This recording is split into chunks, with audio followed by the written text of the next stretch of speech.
ஒரு கிராமம், பங்கா. அந்த மண்ணில் பிறந்த ஒரு இளைஞன், பகத்சிங். பிறந்த நாளிலிருந்து அவன் வாழ்க்கை சாதாரணமில்லை.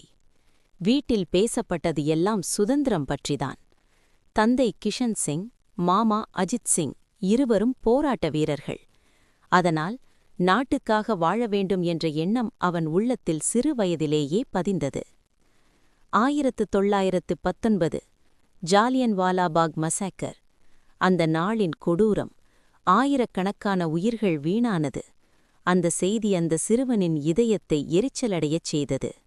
சில நாட்களில் அவன் அந்த இடத்துக்கே சென்று இரத்தம் கலந்த மண்ணை பார்த்தபோது அவன் மனதில் ஒரு தீர்மானம் பிறந்தது.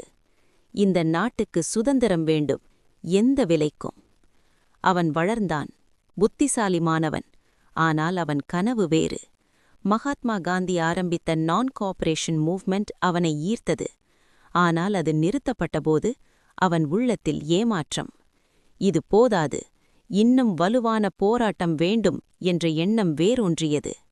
அவன் ஹிந்துஸ்தான் சோஷியலிஸ்ட் ரிப்பப்ளிக்கன் அசோசியேஷன் அமைப்பில் சேர்ந்தான்.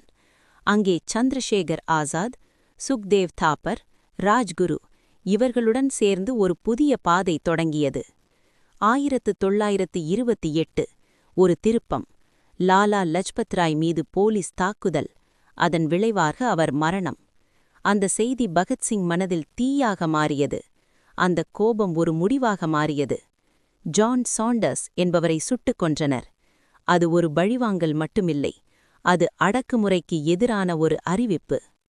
ஆனால் அவர் அங்கேயே நின்றுவிடவில்லை. 1929 சென்ட்ரல் லெஜிஸ்லேட்டிவ் அசெம்பிளியில் குண்டு வீசினார். அந்த குண்டு யாரையும் கொல்லவில்லை, ஆனால் ஒரு சத்தம் எழுப்பியது. நாங்கள் அமைதியாக இருக்க மாட்டோம். அவர் தானாகவே கைது செய்யப்பட்டார். சிறையில் இருந்தபோதும் அவர் மௌனமாக இல்லை. கைதிகளின் உரிமைக்காக உண்ணாவிரதம், எழுத்துகள், சிந்தனைகள். "Why I am an atheist" போன்றவை அவரது உள்ளத்தின் ஆழத்தை உலகிற்கு காட்டின. இறுதியில் தீர்ப்பு, மரண தண்டனை.